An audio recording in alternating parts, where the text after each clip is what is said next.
الحمد لله نحمده ونستعينه ونستغفره ونؤمن به ونتوكل عليه ونعوذ بالله من شرور أنفسنا ومن سيئات أعمالنا من يهده الله فلا مضل له ومن يضلل فلا هادي له ونشهد أن لا إله إلا الله وحده لا شريك له ونشهد أن محمدا عبده ورسوله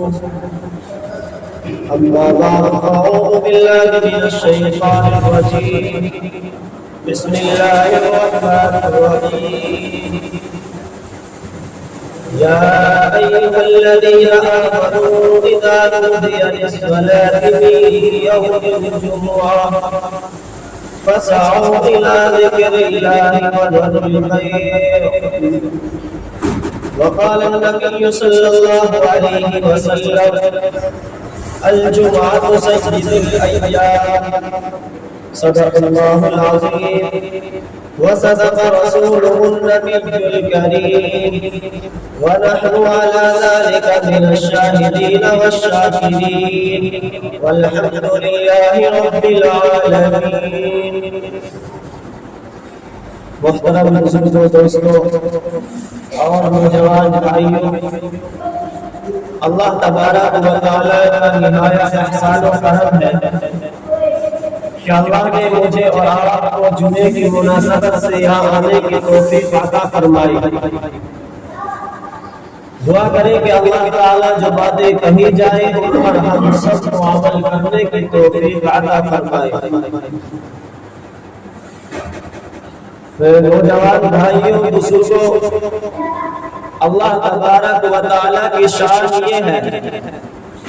کہ اللہ تبارک و تعالیٰ جس کو چاہے عزت عطا کر دے اور جس کو چاہے ذلت دے دے. یہ اللہ تبارک و تعالیٰ کی شان ہے. کسی کے ہاتھ میں حکومت اور سلطنت کا جھنڈا عطا کر دیتے ہیں تو کسی کو تنزل و انحطاط میں مبتلا کر دیتے ہیں. کسی کو تمام چیزوں سے کامل اور اکمل بنا دیتے ہیں. کسی کو اپنا محبوب و مکرم بناتے ہیں تو کسی کو فضیحت کے بارے عمیق میں دھکیل دیتے ہیں. کسی کو ارتقائی شاہراہوں پر گامزن کرتے ہیں تو کسی کو تنزل و انحطاط میں مبتلا کر دیتے ہیں. میرے محترم بزرگوں اور دوستوں، یہ اللہ تبارک و تعالیٰ کی شان ہے کہ اللہ تعالیٰ جس شان کے اندر انسان کو چاہے اس شان کو بڑھا دیتے ہیں. کیونکہ قرآن کریم کے اندر فرمایا وَتُعِزُّ مَن تَشَاءُ وَتُذِلُّ مَن تَشَاءُ، جس کو اللہ چاہے عزت عطا کر دے اور جس کو چاہے ذلت عطا کر دے. تو اسی طریقے سے میرے نوجوان بھائیوں، بزرگوں، اللہ تبارک و تعالیٰ نے بے شمار فرشتوں کو پیدا فرمایا مگر سب سے افضل مقرب حضرت جبرائیل کو بنایا. 4 کتابیں نازل فرمائی مگر سب سے افضل قرآن کریم کو بنایا اور قرآن کریم کے ذریعے سب کو بنا کر دیا.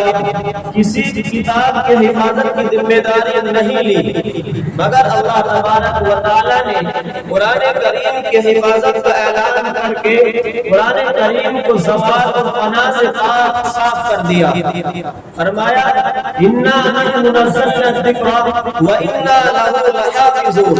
کم و بیش 1,24,000 انبیاء علیہ السلام دنیا کے اندر اللہ تبارک و تعالیٰ نے بھیجے مگر سب سے افضل اور جو جن کے سر پر تاج رکھا وہ امام الانبیاء جناب محمد رسول اللہ صلی اللہ علیہ وسلم کو منتخب فرمایا. اسی طریقے سے اللہ تبارک و تعالیٰ نے بے شمار پہاڑ بنائے مگر سب سے افضل اور بلند و بالا کوہ طور کو بنایا. اس لیے کہ طور اللہ تبارک و تعالیٰ کی تجلی گاہ ہے. قرآن کریم کے اندر اس کا بھی ذکر فرمایا کہ بالوادی المقدس طویٰ. اور اسی طریقے سے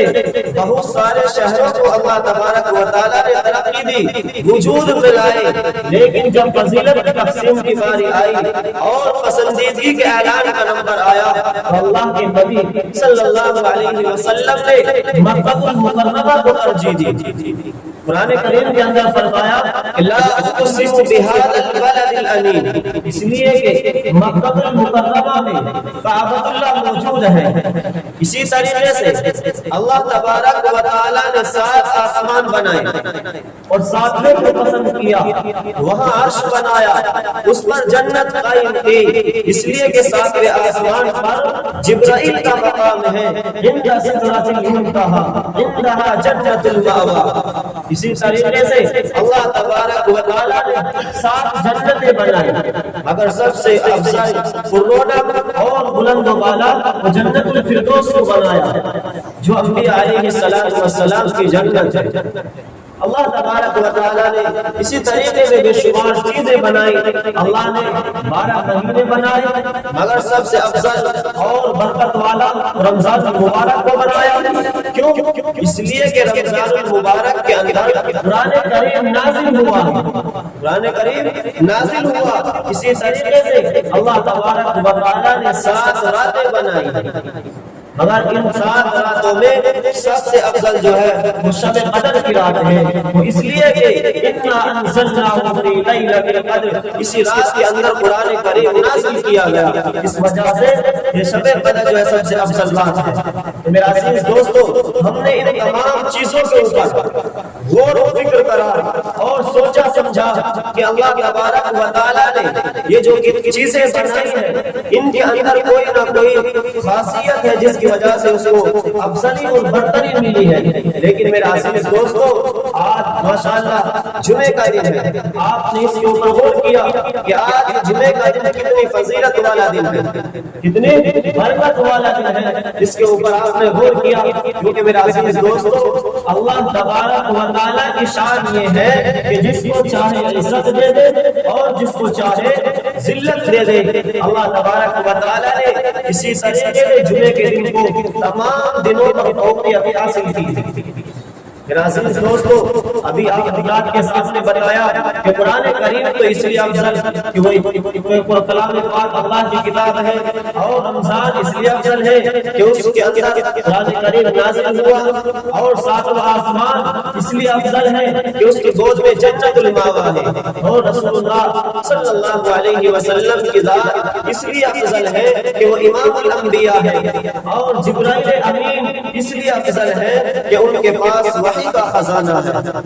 میرا عزیز دوستو، جب ہم جمعے کے اوپر غور کرتے ہیں اور جمعے کے اندر دیکھتے ہیں کہ جمعے کو اتنی بڑی فضیلتیں کیوں ملی ہیں، جمعے کے اندر جستجو کرتے ہیں، جمعے کی بنیادوں کے اندر دیکھتے ہیں کہ اس جمعے کو اتنی فضیلت کس طرح ملی ہے۔ میرا عزیز دوستو، نوجوان بھائیو، جمعہ خود اپنے بارے میں کہتا ہے کہ میرے بارے میں نبی کریم صلی اللہ علیہ وسلم نے ارشاد فرمایا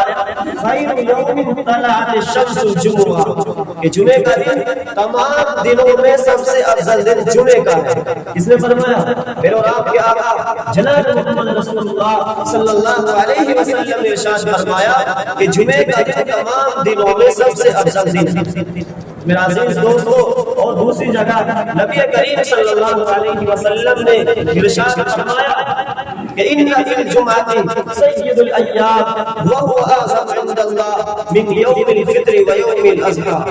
کہ جمعے کا دن اتنی فضیلت والا دن ہے، اتنی برتری والا دن ہے کہ اللہ کے نبی صلی اللہ علیہ وسلم نے اس جمعے کے دن کو عید قربانی اور عید الفطر دونوں سے افضل کہا ہے، عید الفطر اور عید الاضحیٰ سے بھی افضل کہا ہے۔ میرا عزیز دوستو، اس جمعے کی اتنی بڑی فضیلت ہے، لیکن آج ہم اس جمعے کی فضیلت کو کتنا حاصل کرتے ہیں اور اس کی برکت کو کتنی حاصل کرتے ہیں۔ آج ہم اپنی محسوسی کی وجہ سے اور لگن کی نہ ہونے کی وجہ سے اس کی برکات سے محروم ہو جاتے ہیں، اس کی جو عظمت ہے اس کو ہم کھو دیتے ہیں۔ کیونکہ میرا عزیز دوستو، جمعہ کہتا ہے کہ اگر جمعے کا دن نہ ہوتا تو حضرت آدم نہ پیدا ہوتے، کیونکہ حضرت آدم اس جمعے کے دن پیدا ہوئے، اور اگر جمعے کا دن ہی نہ ہوتا تو حضرت آدم علیہ السلام دنیا کے اندر تشریف نہ لاتے، اور اگر حضرت آدم علیہ علیہ السلام ہی نہ ہوتے تو پھر یہ زمین اور آسمان بھی نہیں ہوتے، کیونکہ حضرت آدم علیہ السلام آنے کے بعد ہی کائنات جائے وجود میں آئی ہے۔ اگر حضرت آدم ہی نہ آتے تو زمین اور آسمان نہ ہوتے، نہ چاند اور سورج ہوتا۔ اسی طریقے سے میرا عزیز دوستو، جمعے کے دن اللہ تبارک و تعالیٰ نے بے شمار چیزیں پیدا کی ہیں۔ جمعے کے دن بڑے بڑے امور واقع ہوئے، بڑے بڑے کام پیش آئے ہیں۔ حدیث پاک کے اندر آتا ہے کہ جمعے ہی کے دن حضرت آدم کی مٹی جمع کی گئی، اور جمعے ہی کے دن ان کا پتلا بھی تیار کیا گیا، اور جمعے ہی کے دن ان کے اندر روح بھی ڈالی گئی۔ حضرت آدم علیہ السلام کے اندر جمعے ہی کے دن روح ڈالی گئی ہے۔ میرا عزیز دوستو، نوجوان بھائیوں، بزرگوں، آپ بتاؤ اگر حضرت آدم نہ ہوتے تو پھر اگر ابراہیم علیہ السلام دنیا کے اندر تشریف لاتے، پھر نہ اسماعیل علیہ السلام آتے، اور نہ ابو بکر، عمر، عثمان، کوئی بھی اس دنیا کے اندر تشریف نہ لاتے، کیونکہ میرا عزیز دوستو یہ دنیا حضرت آدم علیہ السلام کے صدقے سے ہی دنیا بنی ہے۔ اور میرا عزیز دوستو، کیونکہ جمعے کا ایک بہت فضیلت کا دن ہے، اس لیے اس جمعے کو اللہ کے نبی صلی اللہ علیہ وسلم نے یوم العمل روشن دن کا وصف فرمایا ہے، کیونکہ اگر یہ جمعے کا دن اتنی فضیلت کا باعث نہ ہوتا، اتنا بابرکت یہ دن نہ ہوتا، تو اس دن کے اندر اللہ کے نبی صلی اللہ علیہ وسلم نے فرمایا اس دن کے اندر ان فی الجمعۃ لساعۃ لا یوافقها مسلم یسأل اللہ فیہا خیرا الا اعطاہ ایاہ، کہ جمعے کے دن ایک ایسی گھڑی بھی آتی ہے کہ جس میں مسلمانوں کی دعا ضرور بھی ضرور قبول ہوتی ہے، جس گھڑی کے اندر دعا ضرور بھی ضرور قبول ہوتی ہے، لیکن آپ علیہ السلام نے اس گھڑی کے بارے میں، اس ساعت کے بارے میں کوئی تعین نہیں فرمائی۔ میرا عزیز دوستو، اس گھڑی کے بارے میں علماء کرام نے بے شمار آراء پیش کی ہے، بے شمار رائے کی ہے۔ حضرت امامہ رضی اللہ تعالیٰ عنہ سے مروی ہے کہ وہ وقت جو ہے جس گھڑی کے اندر دعا قبول ہوتی ہے وہ اس وقت ہے کہ جب امام خطبے کے لیے منبر پر جائے، اس وقت سے لے کر نماز کے مکمل ہونے تک دعا کی مقبولیت کا وقت ہے۔ اور اسی طریقے سے بعض حضرات نے فرمایا کہ عصر اور مغرب کے درمیان کا وقت ہے، عصر اور مغرب کے جو درمیان کا وقت ہے وہ دعا کی مقبولیت کا وقت ہے۔ اس لیے میرا عزیز دوستو، کیونکہ اس وقت کے اندر حضرت فاطمہ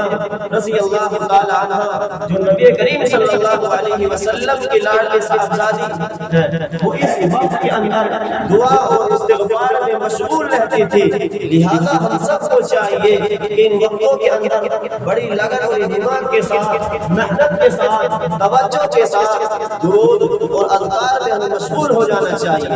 کیونکہ میرا عزیز دوستو آپ اندازہ کرو کتنا وقت ہوگا عصر اور مغرب کے درمیان کا، اگر خدا نہ خواستہ وہ گھڑی ہم نے پا لی کہ جس میں دعا کی مقبولیت کا وقت ہے تو ہمارا کام بن جائے گا، ہم کامیاب ہو جائیں گے۔ میرا عزیز دوستو، میں نے آپ حضرات کے سامنے جو آیت کریمہ تلاوت کی تھی اس کا مفہوم آپ حضرات کے سامنے بتا کر اپنی بات ختم کروں۔ فرمایا یا ایھا الذین آمنوا، اے ایمان والو، اذا نودی للصلاۃ من یوم الجمعہ، کہ جب جمعے کے دن نماز کے لیے پکارا جائے، یعنی مؤذن اذان دے،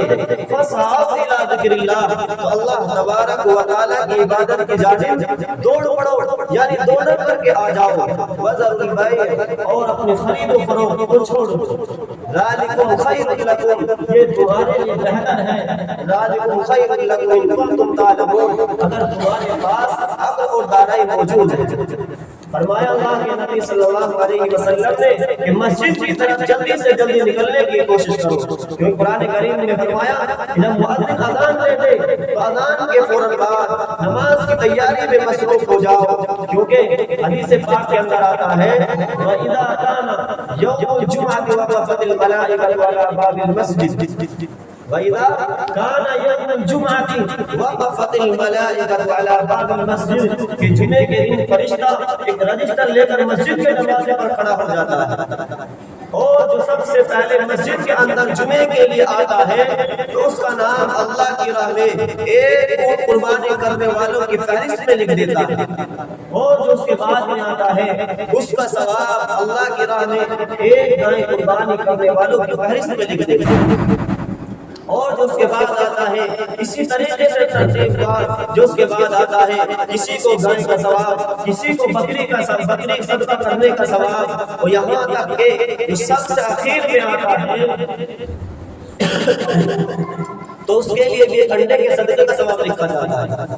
جو سب سے آخر میں آتا ہے اس کے لیے بھی ایک انڈے کے صدقے کا ثواب لکھا جاتا ہے۔ میرے عزیز دوستو، ہمیں جمعے کی اذان ہوتے ہی نماز کی تیاری میں لگ جانا چاہیے اور مسجد کی طرف جلدی سے جلدی آنے کی کوشش کرنی چاہیے، لیکن آج کل ہمارے حالات یہ ہو چکے ہیں کہ ہم جب امام بالکل خطبے کے لیے چلا جائے، جب اپنے گھروں سے نکل کر کے آتے ہیں، اور اگر گھروں سے نکل کر کے پہلے آ جائے تو اپنے راستوں کے اندر، اپنے چوراہوں کے اوپر کھڑے ہو کر وقت کو ضائع کر دیتے ہیں۔ بتاؤ اس کے اندر ہمارا کتنا بڑا نقصان ہے۔ میرا عزیز دوستو، ہم سب کو چاہیے کہ جمعے کی عظمت اپنے دلوں کے اندر بٹھائے اور اس کی جو برکات ہیں ان کو حاصل کرنے کی ہمیں توفیق عطا فرمائے۔ آمین۔ وآخر دعوانا ان الحمد للہ رب العالمین۔